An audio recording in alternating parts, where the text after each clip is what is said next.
नागनाथ देवस्थान महादेव।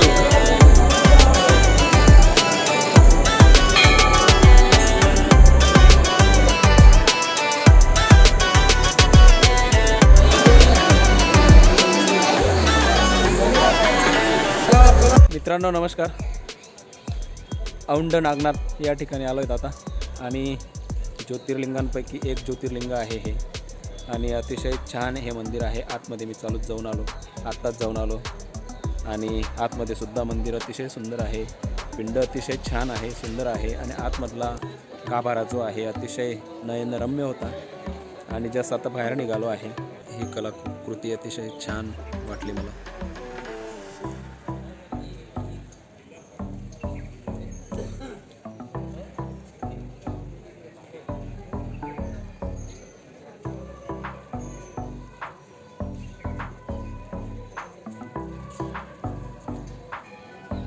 किरण शंकरराव कानवडे आपल्याबरोबर आहेत आणि हे आपल्याला या ज्योतिर्लिंगाबद्दलची थोडीफार माहिती आपल्याला देतील। नमस्कार दादा, या मंदिराबद्दलची आणि इथली थोडीफार माहिती आम्हाला सांगा बरं। हे मंदिर आहे 5,500 वर्ष पुराणं, प्राचीन काळातलं आहे। हे 1212 मध्ये याचं समोरचं मेन गेट पहिलं पूर्व दिशेला होतं। तर संत नामदेव महाराज पंढरपूर येथे गुरु करायला आले, कीर्तन करायला आले। त्याच्या भक्तीने हे मंदिर पूर्ण फिरलेलं आहे। पूर्वचं दार पश्चिम तरफ गेलेलं आहे। ओके, हे पहिलं दिशा याला वरचा भाग हे पांढरा भाग मुघल बादशाहानं तोडलेला आहे औरंगजेबनं। वरचा भाग वरचा भाग तर इंदूरची महाराणी अहिल्याबाई होळकर त्याने डबल उद्धार केलेला आहे। वरचा भाग आहे 3,500 साल वर्षा पुराण आहे।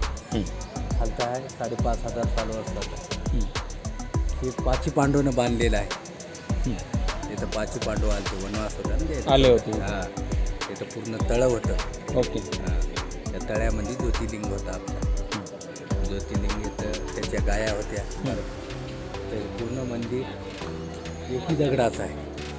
एक दगडाचा एकच दगडाचं आहे। हे हेमाडपंथी का म्हणजे? हेमाडपंथी आहे, याला पाया नाही। जसं आपण जमिनीवर उभा आहोत। अहिल्या देवींनी काय केलं? त्याचा वरचा भाग बांधलेला आहे। मुघल बादशाहानं तोडला होता ना, तो भाग अहिल्या देवींनी त्या काळात बांधलेला बांधलेला आहे।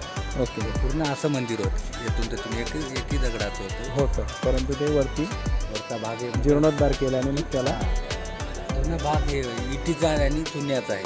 वरचा भाग इटा आणि चुन्याचा। 6 महिन्याची एक रात्र होती, 6 महिन्याचा एक दिवस होता। तर 6 महिन्याच्या एका रात्रच बांधलेला आहे। असं का? 6 महिन्याची एक रात्र होती, 6 महिन्याचा एक दिवस। आणि मग पूर्वद्वार हे म्हणजे नेमकं काय आहे?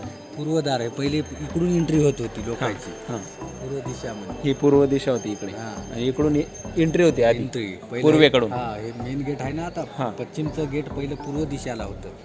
संत नामदेव महाराज इथे गुरु कीर्तन करायला जे पुराणे पंडित होते, बाबणे लोक जुने, तर मधातला अभिषेकचा आवाज आणि या संत नामदेवचा आवाज तर दोन्ही एकत्र यायला होता।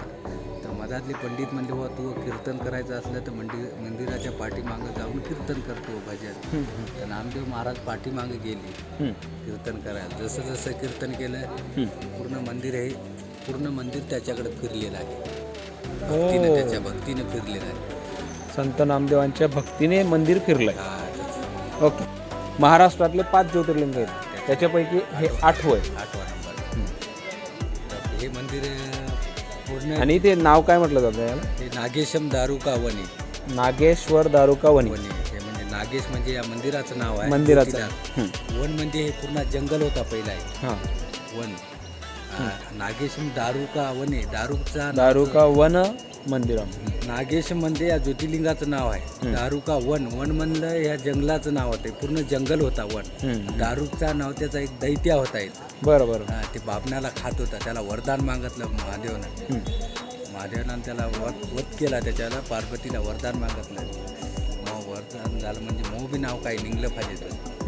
वरदान देतं दैत्याचं नाव नागेश्वर दारुका वन म्हणजे पूर्ण जंगल भाग होता ना, पहाडी इलाका। बरोबर, हा पहाडी इलाकाच्या आजूबाजूला सगळा।